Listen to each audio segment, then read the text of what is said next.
Hi, I'm Henry Lewis. I'm Henry. Sorry. Hi, I'm Henry Lewis. I'm Henry. Hello. I'm Henry Lewis. I'm Henry Shields. And I'm Jonathan Sayer. And we are the actors in The and play that writers of Play That Goes Wrong. The play that goes wrong. Wrong. Nailed it.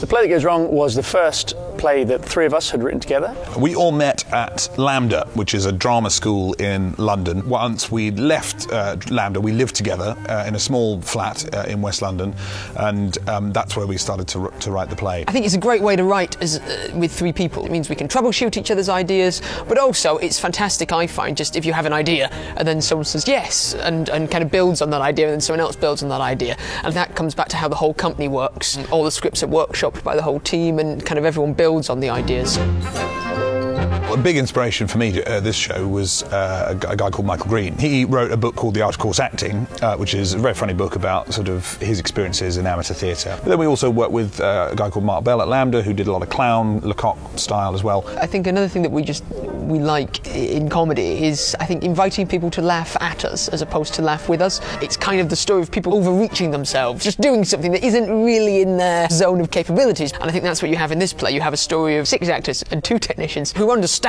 how you would put on a play and theoretically get how acting could work, and it's all just a little bit too far for them to actually practically do it. Making it a murder mystery was decided very early on. The murder mystery genre is very well known, and I think it's really important that the audience get what it was supposed to be had it gone right in order that it goes wrong. You know, you have to understand what that is in order to be able to subvert it. They're not particularly joyful, either, murder mysteries. There's a very serious thing that you can have a lot of fun undercutting. There's lots of death and kind of intrigue, and it has to have a lot of weight in the kind of way you perform it. I think that's then fun to subvert comedically.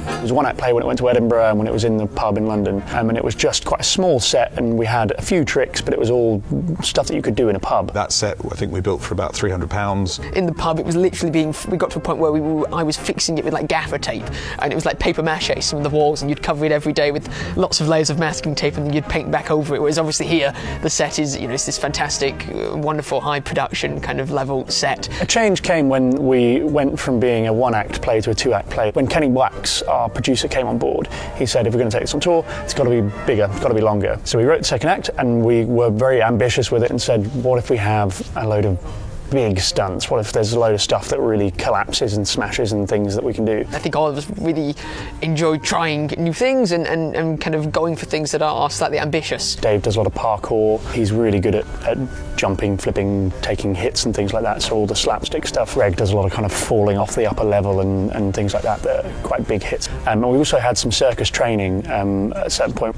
our show started to get bigger and bigger, and we needed to be trained properly how to do certain things. So we have a company in London called Aircraft Circus who give us specialist training for certain stunts and tricks. It's one thing to just be like, well, can you be thrown into that wall and can you do a flip here and all that kind of stuff? And you're like, yeah, I can do that. And you can do that for a short space of time, but again, doing it every night, night in, night out, you just have to know exactly how you do that, not just so it looks good, but just you're not just like ruining your body slowly. This show has an incredible amount of jokes in it. It has a really high gag rate, it has really difficult physical stunts, but I think it has one obvious aim, whether we're doing it in front of 4 people in a pub or we're doing it in front of 950 people here. You just want people to laugh as much as possible and just have a great time. And tell their friends. And tell their friends to buy tickets.